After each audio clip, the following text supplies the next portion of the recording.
Everybody, Chris Webster here to talk about one of the latest supporters to the Archaeology Podcast Network, the Motley Fool. Now, I've been investing in the stock market through various applications for a few years now, and everybody who's listening to this can benefit from that sort of investment for the long-term financial planning. And also, I know the hosts of these podcasts can benefit because as archaeologists, like none of us get retirement.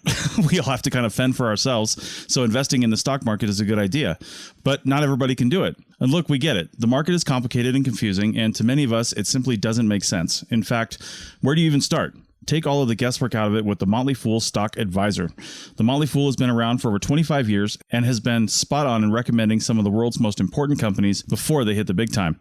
I'm talking about Amazon, Tesla, Netflix, Starbucks, all before they exploded in value. With their easy to use and super informative service, Stock Advisor, you could join the ranks before they potentially find the next big thing. After all, their average stock recommendation is up over 400% as of April 10th, 2023. And no need to be intimidated by financial jargon or market complexities. As the name suggests, these guys don't take themselves too seriously. Now, finances, that's a different story. Their friendly and relaxed approach has helped over 700,000 people move closer to financial independence, all while beating the market and having fun. New members can access Stock Advisor for only $89 for their first year, a full $110 off the full list price. Don't sit on the sidelines and think about what could have happened. Visit fool.com/APN to start your investing journey today. That's $110 discount off of $199 per year list price. Membership will renew annually at the then current list price. So again, check the link in the show notes of this episode.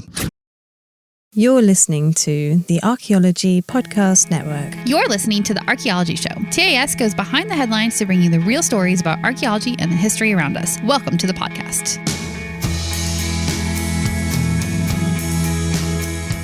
Hello and welcome to the Archaeology Show, episode 236.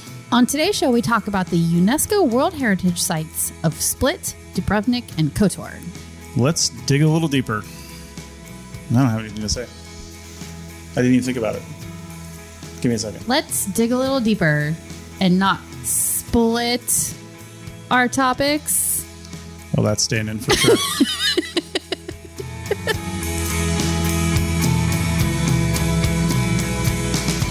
Welcome to the show, everyone. I'm not going to ask you how it's going because you know how it's going. I do know how it's going.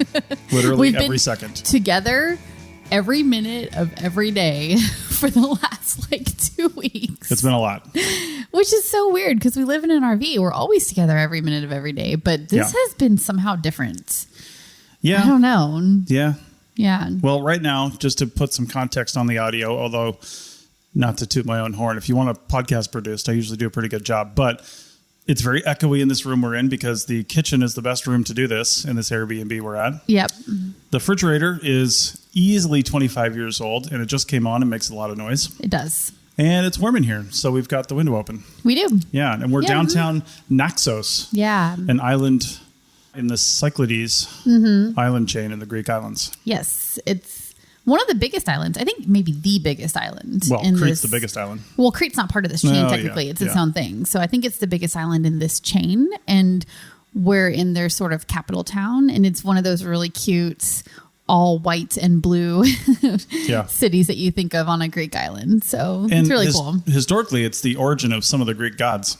Yeah, there's definitely some origin stories that came out of here. Yeah. And we're looking out the window in the kitchen right now and I can see the Portara, which is the remains of a temple to Apollo. Yeah. I literally can see archaeology from the window right now, currently. It looks like the entrance too. It does. Actually. Yeah, probably it was because it's facing the ocean, right? And the rest of it was behind it. So, not the ocean, the sea. The sea. The sea. There's a little hole in the bottom of it too and some kind of steps on the other side. So, which we were thinking we're in this place with all this classical archaeology. There's so much to talk about, but I think there might actually be too much to talk about. So something like that, which we did go visit and walk around.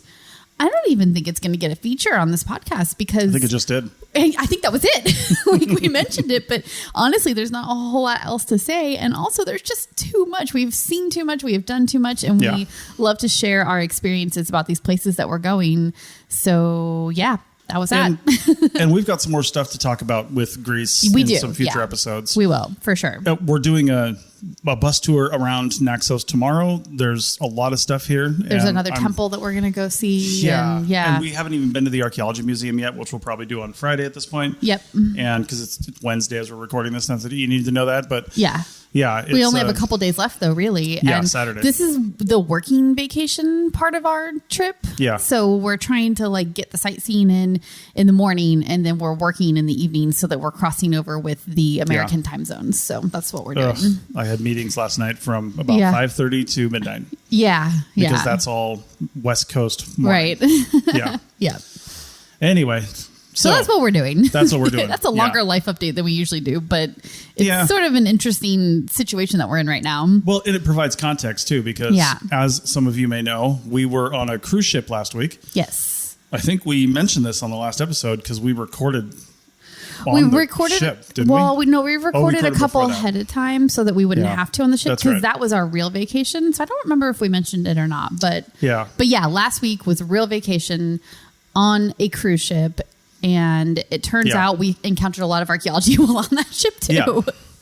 So before we get started with that, though, we'll put a link to this in the show notes. Somebody that has been on this podcast, and him and I have actually done some episodes of another show that we did together, and we brought those onto this before Rachel joined. Yeah. And I think Richie may have even been on since we've been on here. Yeah, he was on with us at one point, I think. And he's just been around the APN for a long time. He's part of the crew, you know? Right.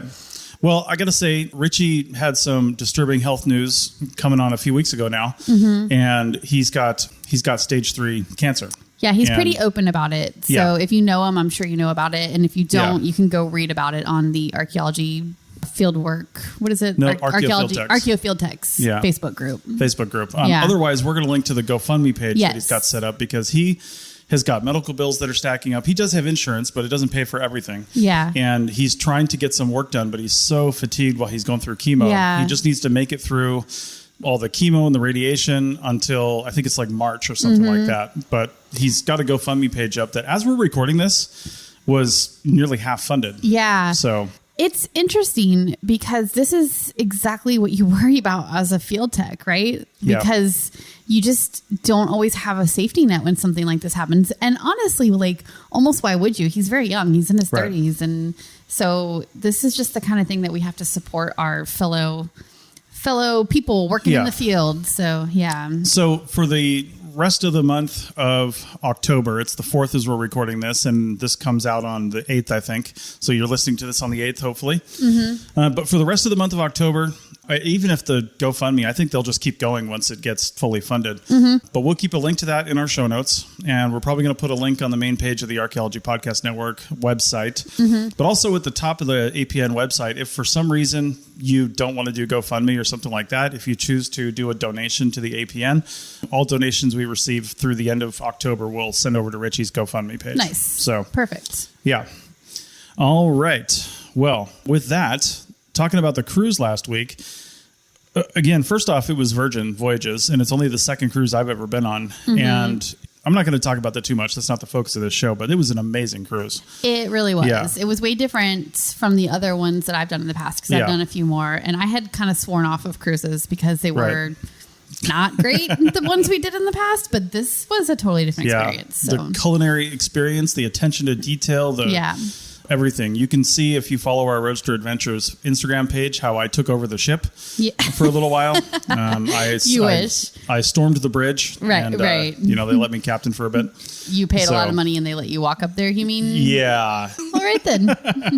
Well, feel free to reach out to us if you want to hear more about why we liked this cruise so much, because cruises get a lot of shade sometimes. So, but we won't go on about that anymore. Right. The cool thing about this cruise is that we had 4 different port stops, and we knew where we were going. But what we didn't realize is that all 4 of those stops are actually UNESCO World Heritage Sites for various different reasons. So we wanted to use this episode today to cover those stops. We'll cover 3 of them and just kind of like share our experiences while we were at these places, and also a little bit about what makes them special and why they are on the World Heritage List. So, The first 2 were actually in Croatia, a place neither of us had ever been to.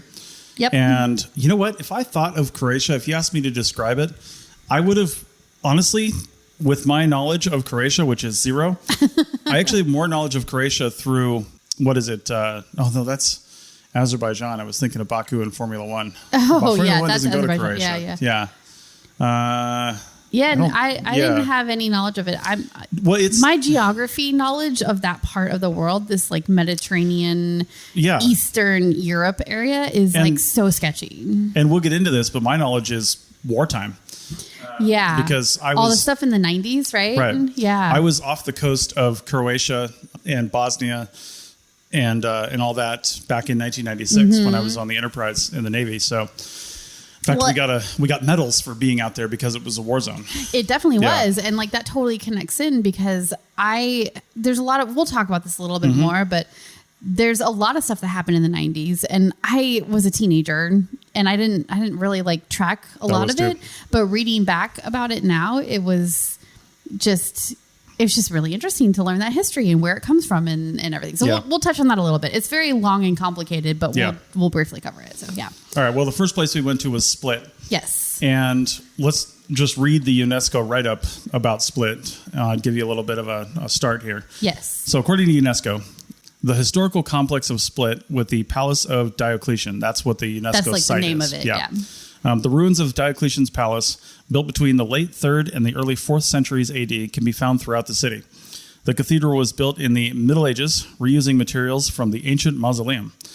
12th and 13th century Romanesque churches, medieval fortifications, 15th century Gothic palaces, and other palaces in Renaissance and Baroque style make up the rest of the protected area. And it's the second largest city in Croatia. Yeah, isn't that crazy? So you just listed out all of these important pieces of architectural structures. Yeah, pieces. Pieces, whatever. Going from the 3rd century all the way up to Renaissance era, like 1,500 years of history. And it was so cool walking around that city. I felt like you could really feel that age and also the different time periods too when you were walking through it. Yeah. So it was founded by the Greeks in the either 3rd or 2nd century BCE. But then the Romans came in, and around 305 CE, the Roman Emperor Diocletian built his palace there. And that's why it's called the Diocletian's Palace. And we're going to sort of pepper in some of our experiences there. We did take a tour of Diocletian's Palace. And the first entrance into like the old town and straight into the palace was right off kind of the main drag by the port area there. Yeah. And you just kind of walk through this dark entranceway and it opens up into this underground cavern where there's a whole bunch of shops set up. Yeah. And these amazing like arched ceilings way high above you too. And it was so hot outside and so cool down there too. So like this crazy like temperature control thing was going on. It was very dark too. So I'm sure that helped. But yeah, you could just really see that ancient architecture when you were walking through that gate and then into the city from there.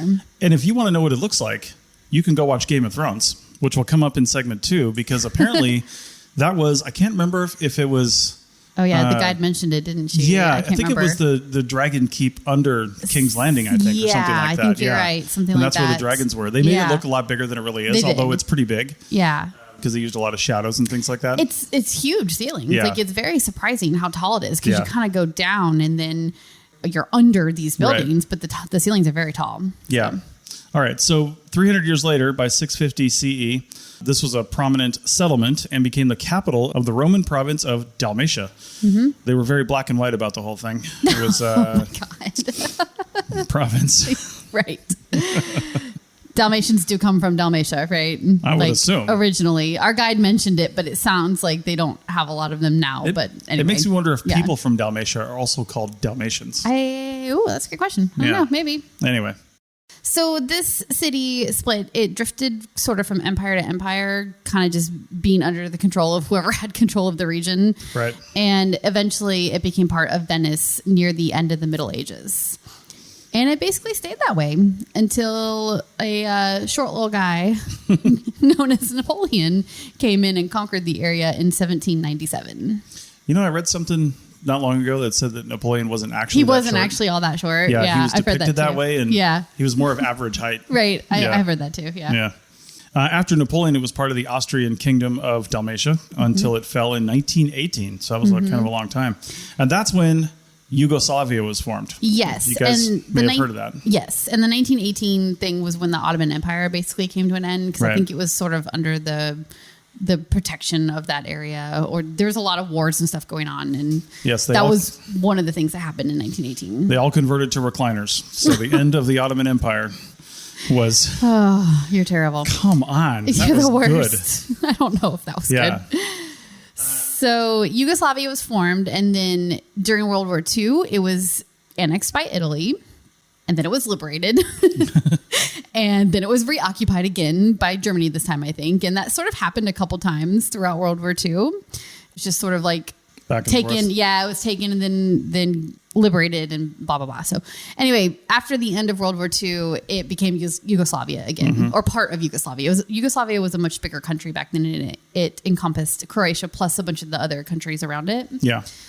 But things were not good in Yugoslavia, from what I understand. Well, so it wasn't, and you always heard a whole bunch of bad things and conflict and things coming out of Yugoslavia when it was a country. And by 1991, Croatia, though, had pretty much had enough and declared its independence from Yugoslavia. And now it's an independent country. Yeah. So that's kind of like the quick history of Split and also Croatia in general. We just wanted to touch on that. We're not trying to like go into all the world politics around what was happening in that time. Just suffice it to say. And it was interesting talking to the guides, because we had a guide both in Split and then in Dubrovnik, which we're going to talk about next, who sort of almost touched on a little bit what it was like because they're, in 40s-ish age. And they sort of touched on it a little bit about what it was like to grow up in this area. Like our one guide in Dubrovnik was like, he's seen 4 different currencies in his lifetime.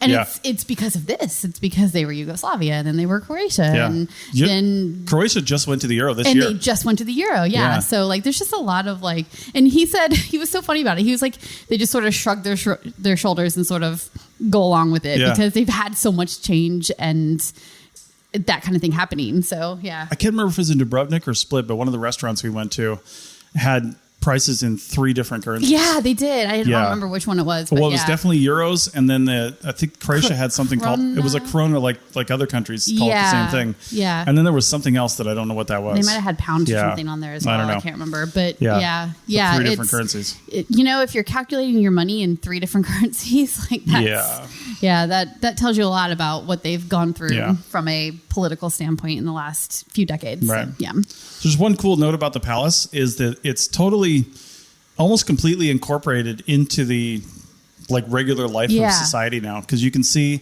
old parts of the palace, you can see new parts that have been kind of redone, you can see new structures sitting on top of parts of the palace where people just live or there's businesses. And even though it's a UNESCO World Heritage Site, it's not stopping people from living there and just doing their own thing. Totally. And we were walking around all these little alleyways and things like that. Go check out our stories. I'm not trying to push our Roadster Adventures page, but we did put a lot of stuff up in the stories. Yeah. Yeah. So. Maybe we can bring a couple of those photos over into the show notes too. We'll do that. Just go over there. So anyway. Yeah. But it's really cool we'll link to the Wikipedia page, because that is a great like one-stop quick overview. Yeah. And you can see this artist's reconstruction basically of what it looked like, 100 years ago or 200 years ago, where it was basically just the wall of the fortress and then just like the water, just like right there, just coming right up to the edge of it. So that was really interesting the way I guess they were protected on one side by the water. So that was done on purpose like that. And that's been crazy built out now. It has. It's a whole port there now. So. Yeah, there's like a street and everything in front of it now. Yeah. But the way it was back then, they only had 3 sides to protect instead of 4. So, yeah. All right. Well, that's all the time we have now. And I'm getting kind of a chill because winter is coming. And we're going to Dubrovnik next, back in a minute.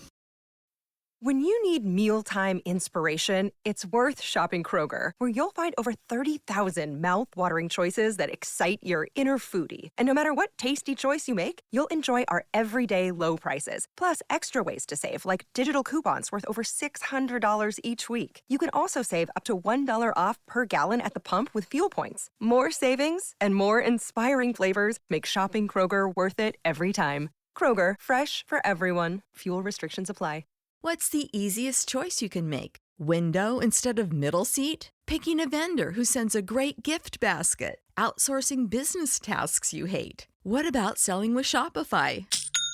Whether you're selling a little or a lot, Shopify helps you do your thing, however you cha-ching. Shopify is the global commerce platform that helps you sell at every stage of your business. From the launch your online shop stage to the first real-life store stage, all the way to the did we just hit a million orders stage. Shopify's there to help you grow. Whether you're selling scented soap or offering outdoor outfits, Shopify helps you sell. Wherever and whatever you're selling, Shopify's got you covered. Sign up for a $1 per month trial period at shopify.com/try. Go to shopify.com/try now to grow your business, no matter what stage you're in. Shopify.com/try. Welcome back to the Archaeology Show, episode 236. And we're talking about Croatia and some other places. Yeah, this is your tour of UNESCO World Heritage Sites in the Adriatic Sea.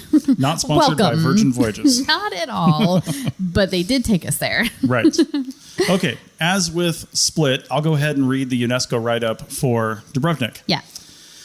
Dubrovnik is south of Split, still on the coast, of course. Yep. And we were able to basically go right pierside up in Dubrovnik, just like we did in Split. So it's kind of crazy to see a huge boat like that. Just like, we're here. Docking right there. Yeah. And actually, it's interesting that in Dubrovnik, the ship didn't actually dock in Dubrovnik. It was called Gruz, the Gruz port. Yes. I think it might still be like Dubrovnik outskirts. It is. But we had to the take a edge. shuttle bus, like 15 minutes. It's like over they to the built old a town. larger port to accommodate the larger ships that were coming in. So that's where we were parked and then parked.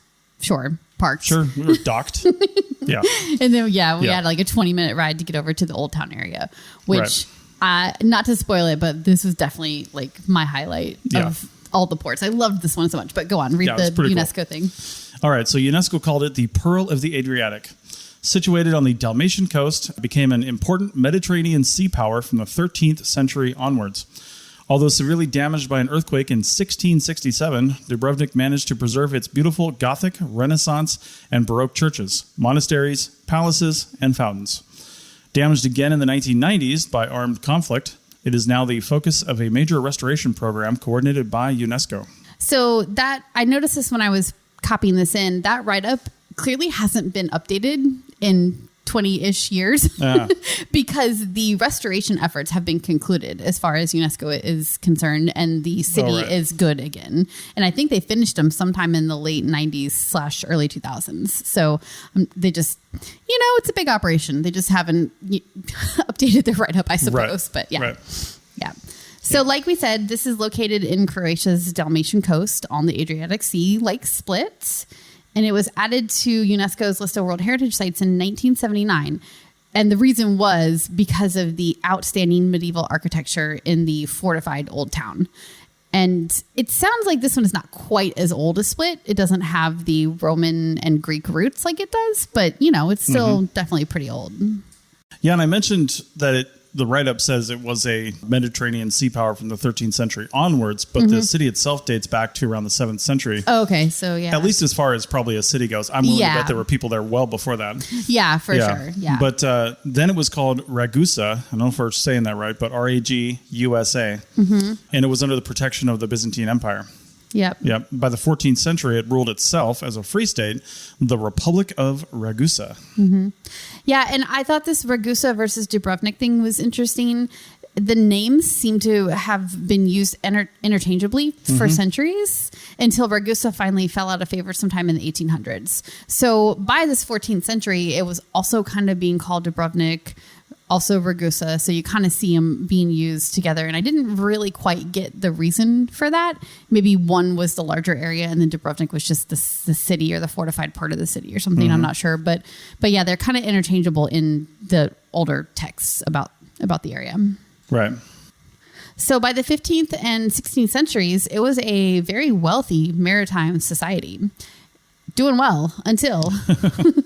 Yeah, 1667, where we mentioned in the write-up, it was almost completely destroyed by an earthquake. I can't actually believe that language, almost completely destroyed, because so much of it, I mean, sure, it's still 400 years after that, but, well, mostly. But it's, it's just hard to imagine that it was... That it was almost... Well, I think they rebuilt most everything, and I think that's why a lot of the structures are in that sort of Renaissance style because they were rebuilt after this earthquake. And so, of course, they were rebuilt in that time, which is still very old and super interesting to us. You know, a building from the 1670s, 80s, 90s when this was happening is still like amazing and worth preserving. But I think they did lose a lot of that earlier architecture that was there. There's a couple things left, but not a lot of it. Yeah, there's only a handful of things in the United States that are older than 1667. And I don't even know if there's hardly anything that's still standing. Yeah, right? Yeah. Totally. I mean, there is, but it's not much. Yeah. Yeah. During the Napoleonic Wars, Dubrovnik was occupied by French forces, and the Republic of Ragusa was dismantled. And just like Split, it became part of the Napoleonic Kingdom of Italy. Yeah. Which is why there's lots of pizza there.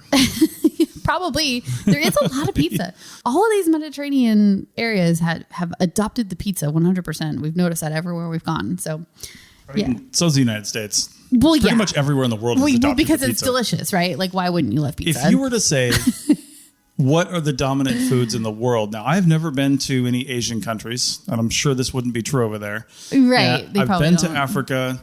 I've been to, Mediterranean, been to Europe and other places in Europe. I know the Mediterranean's Europe, but like England, Norway, stuff like that. Obviously, United States, Mexico, Canada. I would say pizza, tacos, and burgers are pretty much everywhere. I know. I was just noticing here where we're at now in the Greek islands, there's a burger place right down the street from us. So, yeah. For sure. Some foods everybody loves. There's just no denying it. Although I had a burger in Peru in South America, and it was awful. Guinea burger? It wasn't guinea pig. This is like 20 years ago. Beef is not huge there. So that was probably why. But anyway, I digress. So Dubrovnik obviously has the same complicated history with Yugoslavia and communism, socialism, all that stuff that we sort of touched on in the first segment about Split. And as with Split, it all sort of fell apart in 1991 and Croatia declared its independence and Dubrovnik was caught up in those wars, obviously along with Split and the rest of Croatia and the rest of those countries that were trying to break away from Yugoslavia at that time. Yeah, Croatia is fully democratic now. Yes. Yeah. So I thought this was interesting. This is why UNESCO had Dubrovnik on its list of endangered properties for a while. But during the War for Independence, it was seriously damaged by shelling from the Yugoslav People's Army. Yeah. And this, I don't have this in the notes here, but I did read this. One of the commanders of the Yugoslav People's Army was actually prosecuted for damaging a UNESCO World Heritage Site after the fact. I don't know if that ever went anywhere, but they definitely started the proceedings and were like, you can't do this. You can't do this to our World Heritage. So it's like holding them accountable, but also I don't think there are any lasting or real consequences. Right. But still, at least, you might think about damaging a site like this before you do it next time, maybe. Yeah. Well, from about 92 to 98, with UNESCO's assistance, they repaired and restored all the damage and got it back up to snuff, basically. And today, especially because of the aforementioned Game of Thrones, it is now a very popular movie filming and tourist destination. I mean, people probably love to go there before that, but because of Game of Thrones, people are specifically going there for that. Yeah. And here's where we transition to the pop culture part of our show. A little bit. Rather than the history and archaeology part of our show. But we're both huge Game of Thrones fans. And yes, of course, we could have gone on a history walking tour of Dubrovnik and seen all the old buildings. But we thought, let's be more fun and take a tour of Dubrovnik from a Game of Thrones filming locations perspective. And it was amazing. Yeah, the cool thing about that is filming locations are not always the most popular parts of an area. They look for things that fit the scene. Yeah. I'll never forget one of the things that we saw was really just an entrance. It was an entrance to something. I can't remember what it was. And it was the steps and the little railing, but the inside of that thing in real life was completely different. And they shot that in a studio. Yeah. They just liked the steps and they liked the little arch there and things like that. So they just looked for these little things. And there's no way we would have seen these really intricate details back in the, the deep recesses of the town without going on this tour specifically. Yeah, for sure. A historical tour would have hit all the big things and the highlights, which would have been great, but I feel like we saw a lot more of the city. Yeah, I really enjoyed it. And also for our Game of Thrones fans out there, St. Lawrence Fort is sort of adjacent to the Old Town area. And that is actually what served as King's Landing from the outside and some of the inside shots too for the show. And Well, the Red Keep specifically, I thought. Oh, I'm wasn't sorry. it? Yes, the Red Keep. Yeah. Which I thought was great because the fort is not something like it's okay. It's a really cool old fort, but I don't think that we would have gone over to see that had we not done this tour. So like you said, it's kind of seeing places that you wouldn't normally spend time on. And by the way, there was a lot of CGI, right? Because there was a lot. The Red Keep is a huge, tall castle. And really just the base of it was the fort. Yeah, they threw a lot of towers and stuff on top of it to make the Red Keep for the show, for sure. Well, and not only that, but Dubrovnik has the sea on one side and a huge tall mountain on the other side. So if you're looking from the sea, all you can see is land on the other side because it's a mountain. They got rid of all that. None of that's in the show. Yeah, yeah. For sure. So and they were very liberal with their definition of Red Keep because anywhere around the city of Dubrovnik, if they liked how it looked and they could shoot it so that it would look like it was part of the Red Keep, then they would do that. Yeah. So there were plenty of scenes that were shot over on the walls of Dubrovnik or in one of the other buildings or on the steps or whatever, like you said. And those were meant to be the Red Keep, big quotation marks, but they weren't actually. They also fake put it in the background of a lot of shots. They did, yeah. The tour guide was super funny. He was like, the Red Keep is now going to teleport over to here. And now it's going to teleport over to here. Yeah. So anyway, he was so great because he was an extra in the show. Yeah. And so we got his like personal experience of being an extra in several scenes. And I guess he did a lot of leaning and we got to hear all about how he leaned for 14 hours one day. And it was just, it was really, really entertaining to hear about the show from his perspective. So anyway, one of my favorite parts, and this was not at the St. Lawrence Fort, this was over in the Old Town area. And just so that you can get the geography in your mind, because you've seen it in Game of Thrones, but seeing it in person versus Game of Thrones is a little different because like you said, they're teleporting different buildings around. Yeah. But you've basically got the fort and then you have the port, and the port is where you see like various different characters have conversations with people out, at the end of this dock with boats and stuff in the background. It's where Marcelly, right? The youngest daughter, or Lannister. the only daughter of, the only Lannister daughter. Yeah. She takes off from there, and Sansa has a really crazy conversation at the end of the port with somebody. I don't remember. There's a dock. Oh yeah, at the end of the dock. Yeah. So that's after the fort, in between the fort and the walls of the city, and then you go over to the walls of the city, and there's much more scenes that take place over on the walls of the city. Yeah. Plus in the various buildings inside there too, and they're all super old. They're all Renaissance, medieval, churches, all kinds of stuff. Yeah. And of course we saw where the Walk of Shame took place, shame. Yeah. So Yeah. And you got to go, I'm going to tell you, go check out our stories from Instagram, because one of the tour guides had like the bell that they used for Cersei. Yeah, for Cersei. And then he was supposed to point at her and yell shame and do the bell. And this guy just took it. He did. His wife was like walking down the steps and he was just like, shame. I was like, I'm not recreating that scene now. It was so funny. But okay. Yeah. So the one thing we didn't really get to do in Dubrovnik was walk the walls of the city, which you can do, and it's really cool. We didn't have time. We had to get back to the boat at that point. But like that circular enclosure where Daenerys is looking for her dragons, she's in Meereen or something like that. She's not even in King's Landing. She's across the sea, but they filmed it there because that's what they do, is they teleport things around, and that would have been really cool to see. We could see it from up above, but we didn't actually walk up to it. Well, and you reminded me of another scene they talked about that took place inside one of the it's like a museum or something now, but it was basically where old Dany was asking this guy for ships to get to King's Landing. Oh yes, yeah. But she's doing it from within King's Landing. Yeah, in reality. Which is super funny. Oh, and the other spot we saw that was everybody's favorite place in the show is the place that Joffrey died. Oh yeah. Yeah. Where he was poisoned. We got to see where the wedding brunch, I guess, was going on, or that the celebration was happening. Right. That was in the fort. So we saw that area too. Right. That was cool. Anyway, that's probably enough Game of Thrones talk because it's not actually archaeology. Probably is. Even though all these buildings that they were filming around are super old, but yeah. All right. Well, Split and Dubrovnik, I'd at least heard of before because of various reasons. But Kotor in Montenegro, I'd heard of Montenegro. I couldn't have told you anything about it or where it was located, but never heard of Kotor and never really knew much about Montenegro. So we'll talk about that on the other side of the break. I got nothing clever to say. We're just going to do it. When you need mealtime inspiration, it's worth shopping Kroger, where you'll find over 30,000 mouth-watering choices that excite your inner foodie. And no matter what tasty choice you make, you'll enjoy our everyday low prices, plus extra ways to save, like digital coupons worth over $600 each week. You can also save up to $1 off per gallon at the pump with fuel points. More savings and more inspiring flavors make shopping Kroger worth it every time. Kroger, fresh for everyone. Fuel restrictions apply. All right, welcome back to episode 236 of the Archaeology Show, the Virgin Voyages Adriatic edition. And today You know what? I think every European person or European origin person who's listening to the show right now is just laughing their asses off at us because they live in these cities. They're around these cities all the time. They're familiar with medieval architecture and castles and fortresses, but I guess for us, being from the U.S., where nothing is older than, the 1600s, maybe a little bit more than that. Most things aren't older than the year 2005. Right?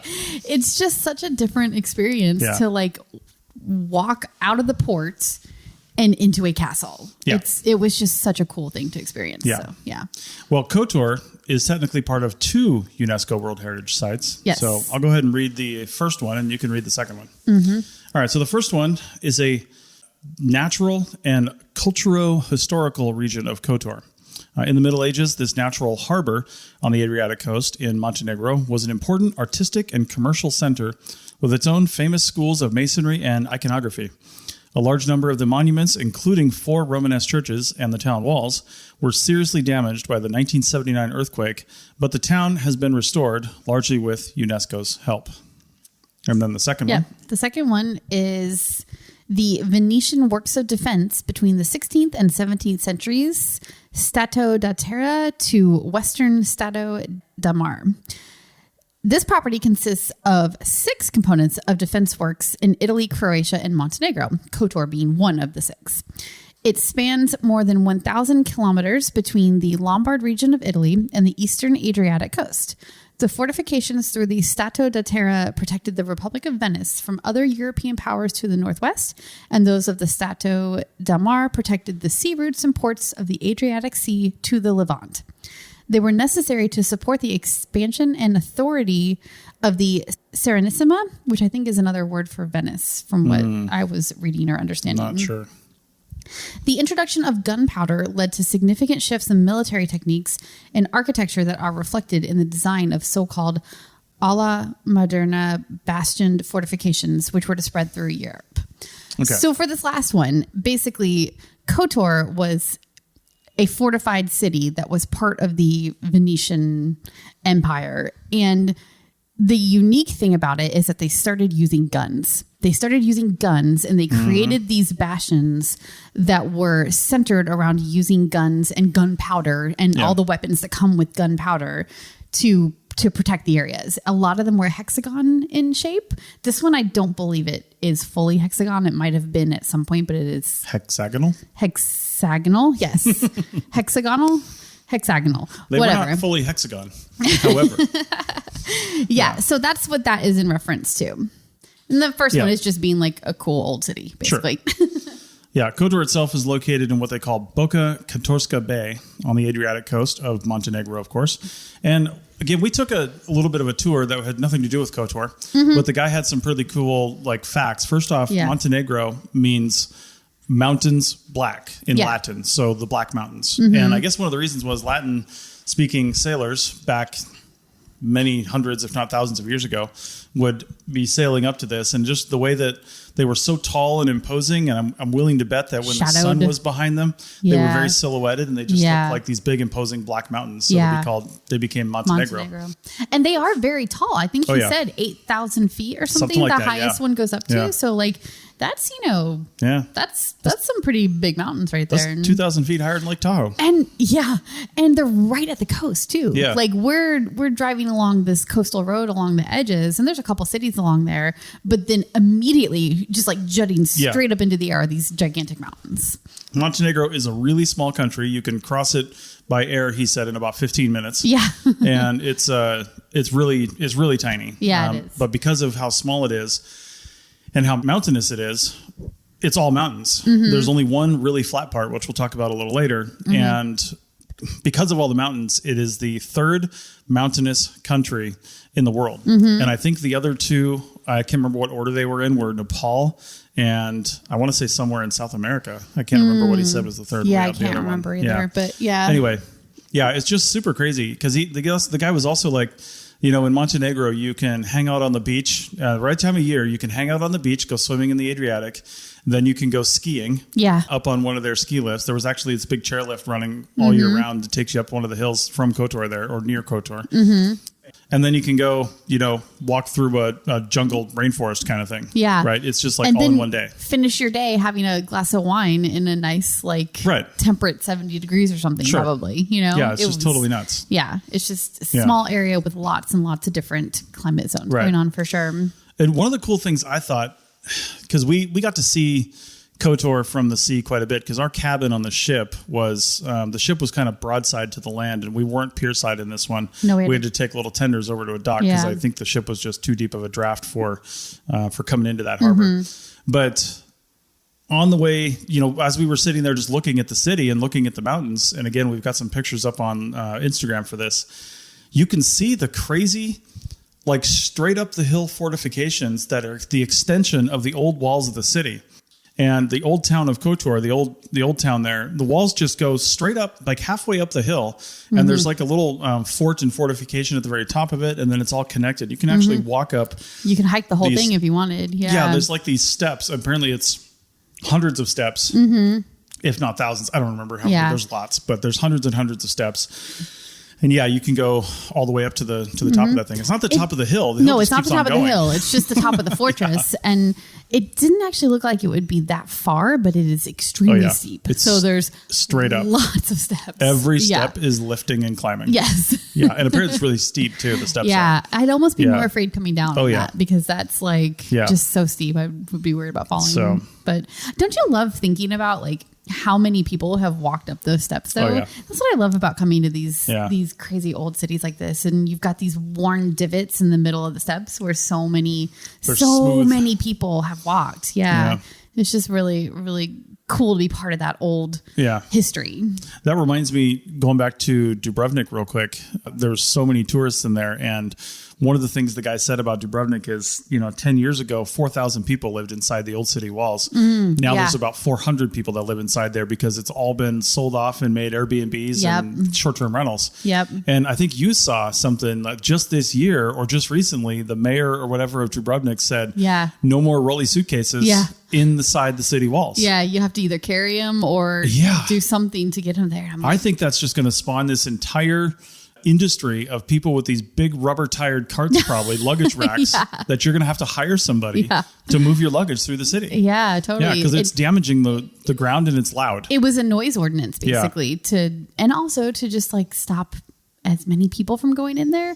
The thing is that I don't feel like it would stop either. Yeah, it would suck, but we have small luggage, and I could definitely have picked mine up and carried it if I needed to avoid getting a fine or whatever the consequences were.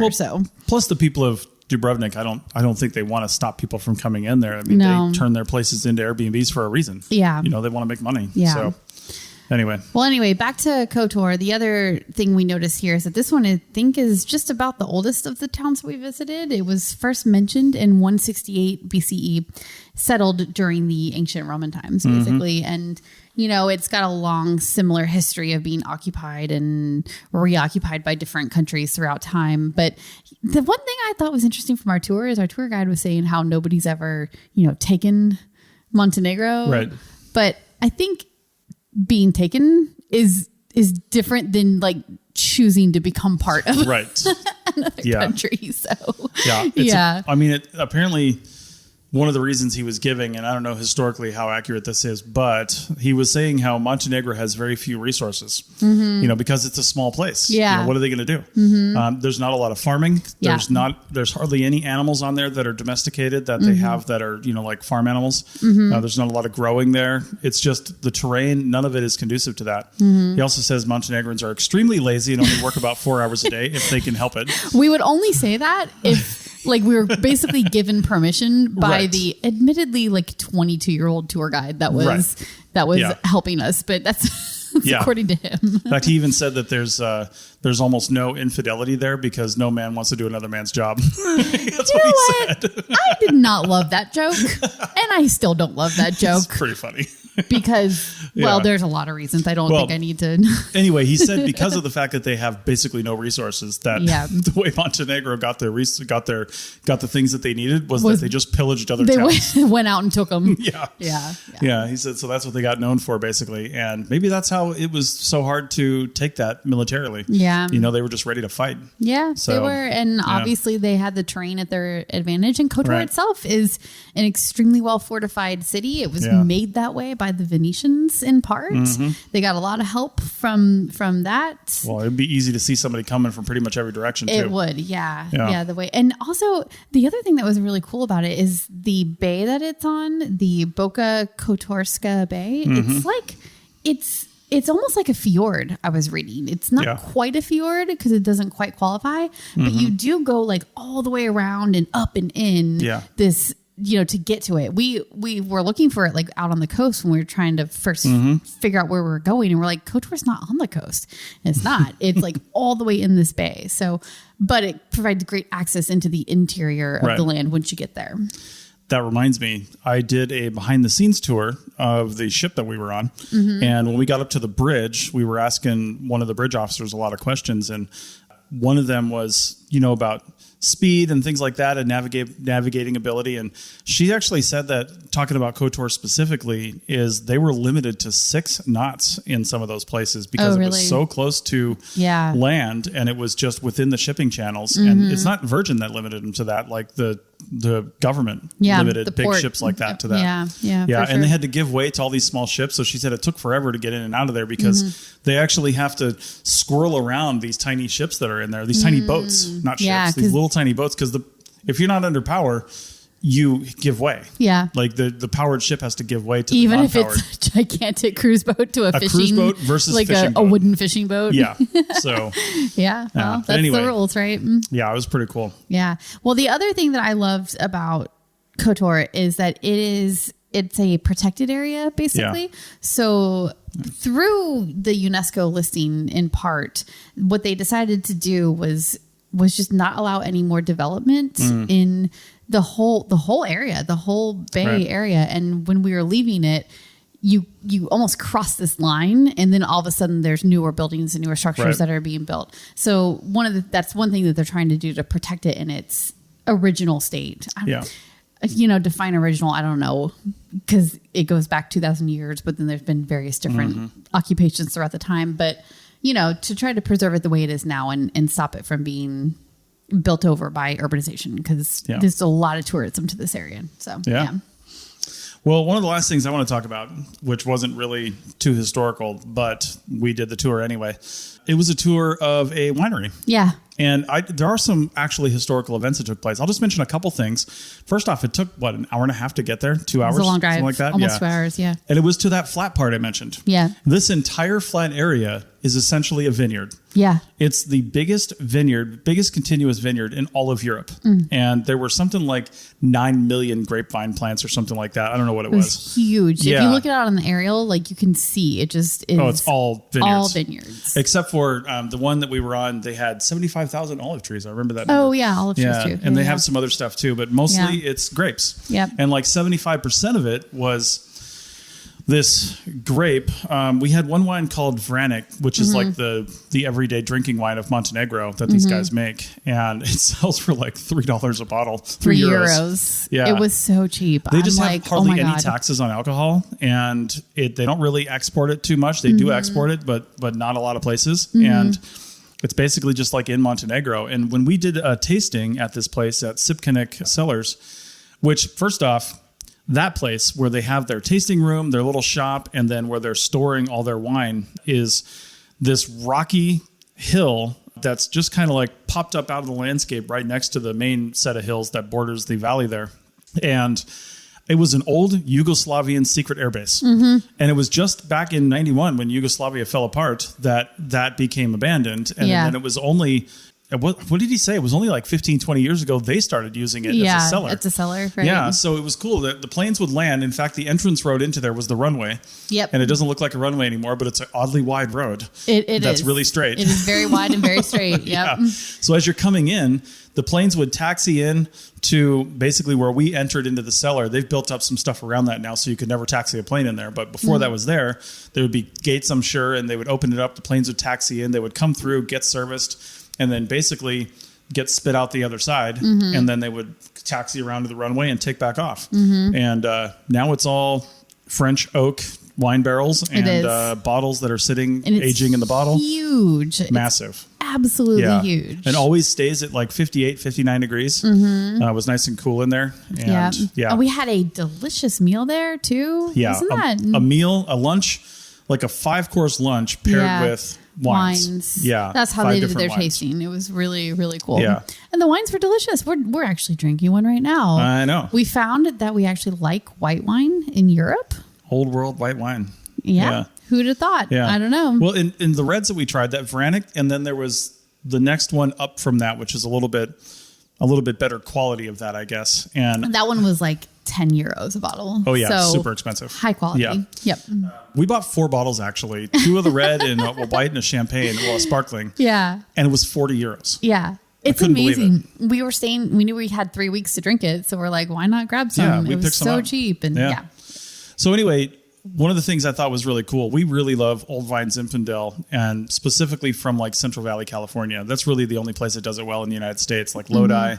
There's other places up in Napa, but that's Sonoma. our favorite. Our favorite is just from the Lodi area. It's all about the soils and the growing conditions. It's hot down there, which it needs. And it is just, whatever the soil is, they just do a really good Old Vine Zinfandel. Well, I told the guy while we were drinking that, I was like, this really tastes like one of those. And he smiled at that because, well, the reason is this is the ancestor of those vines. Yeah.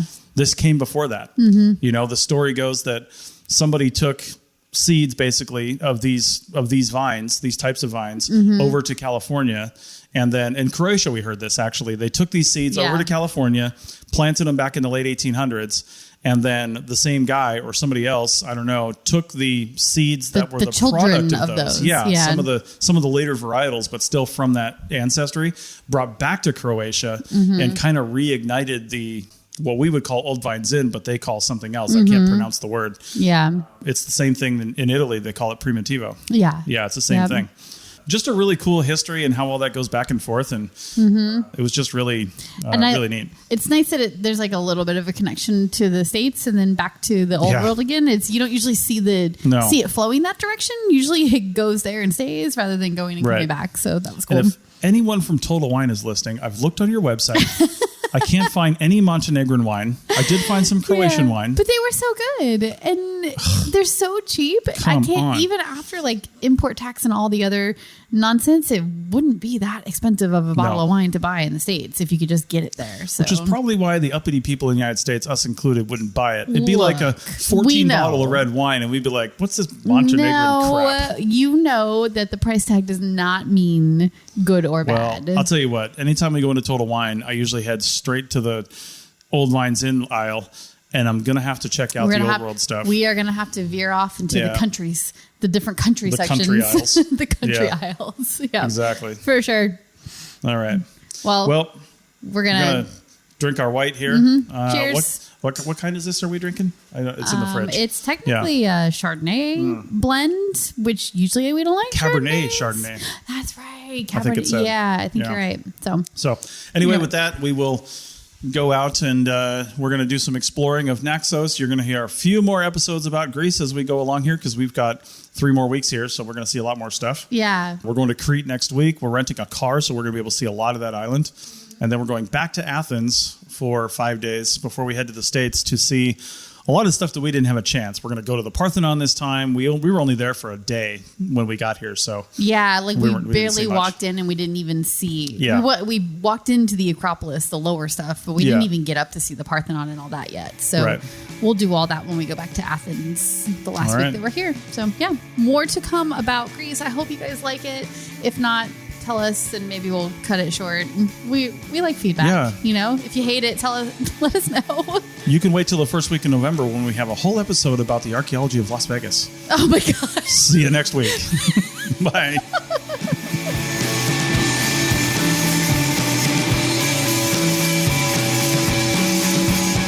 Thanks for listening to The Archaeology Show. Feel free to comment and view the show notes on the website at www.arcpodnet.com. Find us on Facebook, Instagram, and Twitter at ArcPodNet.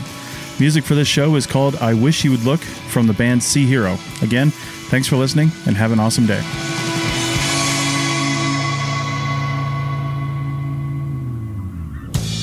This episode was produced by Chris Webster from his RV traveling the United States, Tristan Boyle in Scotland, DigTech LLC, Cultural Media, and the Archaeology Podcast Network, and was edited by Chris Webster. This has been a presentation of the Archaeology Podcast Network. Visit us on the web for show notes and other podcasts at www.arcpodnet.com. Contact us at chris@archaeologypodcastnetwork.com.